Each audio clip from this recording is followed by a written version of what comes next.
بسم اللہ الرحمن الرحیم۔ السلام علیکم۔ سب سے پہلے درود پاک، اللہم صلی علی محمد وعلی آل محمد وبارک وسلم۔ ہم آج جس موضوع پہ بات کریں گے نا، اس موضوع کا نام ہے حضرت یوسف علیہ السلام کی زندگی کے اوپر چند باتیں، یا اس طرح کہہ سکتے ہیں کہ جو سورہ یوسف اللہ پاک کی قرآن پاک میں بہت مشہور صورت ہے، اس کے خلاصے میں چند باتیں۔ تو کوشش کر کے نا آپ لوگ یہ سننے سے پہلے نا ہمارا جو یوٹیوب کا چینل ہے نا، اس کو سبسکرائب کر لیں، تاکہ آپ کو اسلامک اور اصلاحی ویڈیوز روٹین کے ساتھ ملتی رہیں۔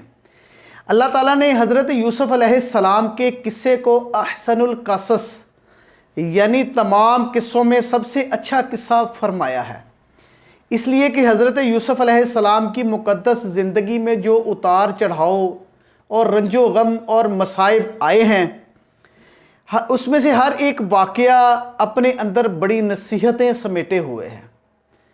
اس لیے ہم اس عجیب قصے کا خلاصہ آپ کو شیئر کریں گے، تاکہ آپ کو اللہ پاک کی قدرتوں کا مشاہدہ ہو۔ حضرت یعقوب بن اسحاق بن ابراہیم علیہ السلام کے 12 بیٹے تھے، جن کے نام یہ ہیں: یہودا، روبیل، شمعون، لاوی، زبولون، یسجر، دان، نفتائی، جاد، عاشر، یوسف، بنیامین۔ یہ 12 بیٹے تھے آپ کے۔ حضرت بنیامین حضرت یوسف علیہ السلام کے حقیقی بھائی تھے، جبکہ جو دوسرے بھائی تھے نا، وہ دوسری ماؤں میں سے تھے۔ حضرت یوسف علیہ السلام اپنے تمام بھائیوں میں سب سے زیادہ اپنے باپ کے لاڈلے تھے، اور چونکہ ان کی پیشانی پر نبوت کے نشان نمایاں تھے، اس لیے حضرت یعقوب علیہ السلام ان کی بے حد عزت اور احترام کرتے اور ان سے بے انتہا محبت فرماتے تھے۔ 7 برس کی عمر میں حضرت یوسف علیہ السلام نے خواب دیکھا کہ 11 ستارے اور ایک چاند اور سورج ان کو سجدہ کر رہے ہیں۔ 11 ستارے، چاند اور سورج ان کو سجدہ کر رہے ہیں۔ حضرت یوسف علیہ السلام نے جب اپنا یہ خواب اپنے والد ماجد حضرت یعقوب علیہ السلام کو سنایا، تو آپ نے منع فرما دیا کہ پیارے بیٹے، خبردار، تم اپنا یہ خواب اپنے بھائیوں کے سامنے بیان مت کرنا، ورنہ یہ لوگ جذبہ حسد میں تمہارے خلاف کوئی خفیہ چال چل دیں گے۔ چنانچہ جب اپنے بھائیوں کے سامنے انہوں نے خواب بیان کیا، تو ہوا اس طرح ہی کہ ان کے بھائیوں کو ان پر حسد ہونے لگ گیا، یہاں تک کہ سب بھائیوں نے آپس میں مشورہ کر کے یہ منصوبہ بنا لیا کہ ان کو کسی طرح گھر سے لے جا کر جنگل کے کنویں میں پھینک دیتے ہیں۔ جنگل تھا نا جہاں پر روزانہ بکریاں چرانے جاتے تھے، وہاں پر ایک کنواں تھا۔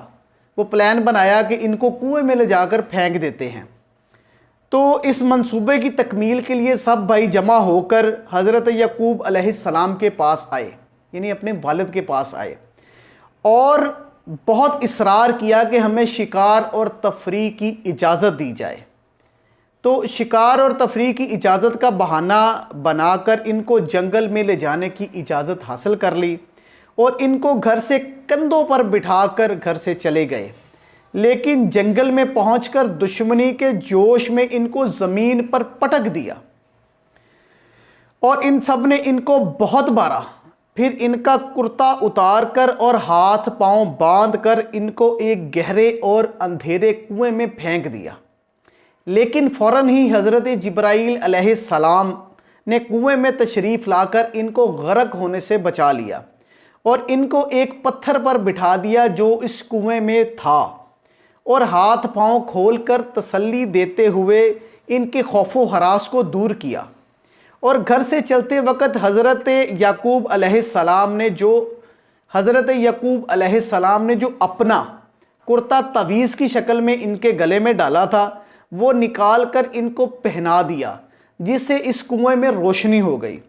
حضرت یوسف علیہ السلام کے بھائیوں نے آپ کو کنویں میں ڈال کر اور آپ کے پیراہن کو، یعنی کہ آپ کے کرتا مبارک کو، ایک بکری کے خون میں لت پت کر کے اپنے گھر کو روانہ ہو گئے، اور گھر کے باہر پہنچ کر چیخیں مارنا شروع کر دی۔ حضرت یعقوب علیہ السلام گھبرا کر گھر سے باہر نکلے اور رونے کا سبب پوچھا کہ تم کیوں رو رہے ہو؟ کیا تمہاری بکریوں کو کوئی نقصان پہنچا ہے؟ کیا کوئی جنگلی جانور ان کو اٹھا کر لے گیا ہے؟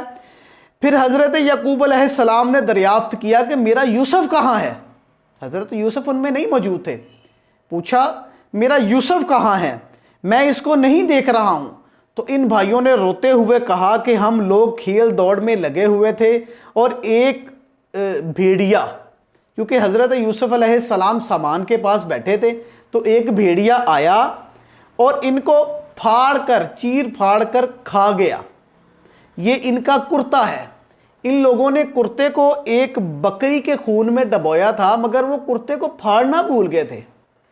حضرت یعقوب علیہ السلام نے روتے ہوئے اپنے نور نظر کے کرتے کو جب غور سے دیکھا تو کرتا بالکل ہی سلامت تھا، کہیں سے پھٹا ہوا نہیں تھا۔ تو آپ ان لوگوں کے مکر و فریب اور جھوٹ کو بھانپ گئے اور فرمایا کہ بڑا ہوشیار اور سیانہ بھیڑیا تھا، میرے یوسف کو تو پھاڑ کر کھا گیا مگر اس کے کرتے پر ذرا بھی خراش نہیں آئی۔ اور آپ نے صاف صاف فرما دیا کہ یہ تم لوگوں کی کارستانی اور مکر و فریب ہے۔ پھر آپ نے دکھے ہوئے دل کے ساتھ ان کو دیکھا اور رونے لگ گئے۔ حضرت یوسف علیہ السلام 3 دن اس کنویں میں تشریف فرما رہے۔ یہ کنواں کھارے پانی کا تھا، مگر آپ کی برکت سے اس کا پانی نہایت لذیذ اور میٹھا ہو گیا۔ اتفاق سے ایک قافلہ مدین سے مصر جا رہا تھا۔ جب اس قافلے کا ایک آدمی جس کا نام مالک بن زار تھا پانی بھرنے کے لیے آیا نا کنویں کے اوپر، اور کنویں میں ڈول ڈالا، تو حضرت یوسف علیہ السلام ڈول کو پکڑ کر لٹک کے اس کے اوپر آ گئے۔ تو مالک بن زار نے ڈول کھینچا نا تو آپ کنویں سے باہر آ گئے۔ جب اس نے آپ کا حسن و جمال دیکھا تو کہنے لگا یبشرا ھذا غلام، اس طرح کہہ کر نا اپنے ساتھیوں کو خوشخبری دینے لگ گیا کہ مجھے غلام ملا ہے۔ حضرت یوسف علیہ السلام کے بھائی جو اس جنگل میں روزانہ بکریاں چراتے تھے اور روزانہ کنویں میں جھانک کر دیکھا کرتے تھے، جب ان لوگوں نے آپ کو کنویں میں نہیں دیکھا نا تو تلاش کرتے کرتے قافلے میں پہنچے اور آپ کو دیکھ کر کہنے لگے یہ تو ہمارا بھاگا ہوا غلام ہے جو بالکل ہی ناکارہ اور نافرمان ہے، یہ کسی کام کا نہیں۔ اگر تم لوگ اس کو خریدنا چاہتے ہو ہم تمہیں اس کو بہت ہی سستا فروخت کر دیں گے، مگر ہماری شرط یہ ہے کہ تم اس کو اتنی دور لے جاؤ گے کہ کسی کو اس کی خبر نہیں ہوگی۔ کہنے لگے اس کو اتنی دور لے جاؤ گے کہ کسی کو اس کی خبر نہیں ہوگی۔ حضرت یوسف علیہ السلام چونکہ اپنے بھائیوں سے ڈرے ہوئے تھے اس لیے خاموش رہے اور ایک لفظ بھی نہ بولا۔ پھر ان کے بھائیوں نے ان کو مالک بن زار کے ہاتھوں صرف 20 درہم میں فروخت کر دیا۔ جو آپ ہماری پچھلی ویڈیوز میں باتیں سن چکے ہیں نا، یہ اس کا خلاصہ ہے۔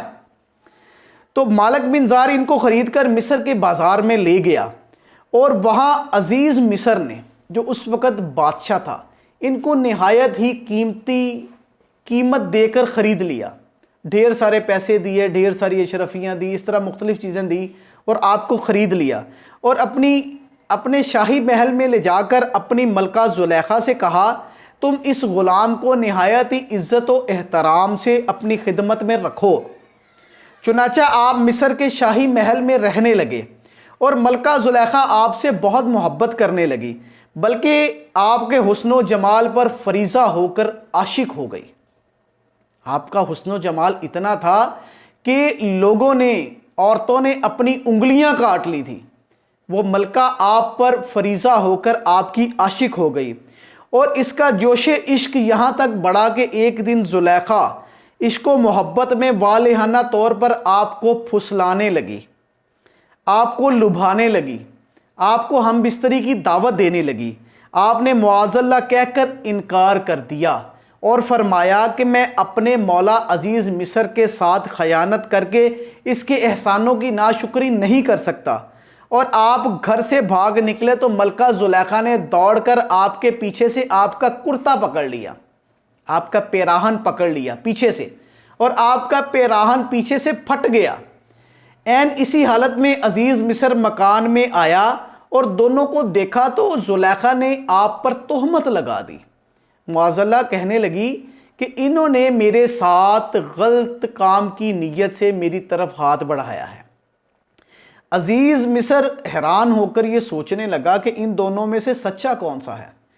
اتفاق سے مکان میں ایک 4 ماہ کا بچہ پالنے میں لیٹا ہوا تھا، صرف 4 ماہ کا۔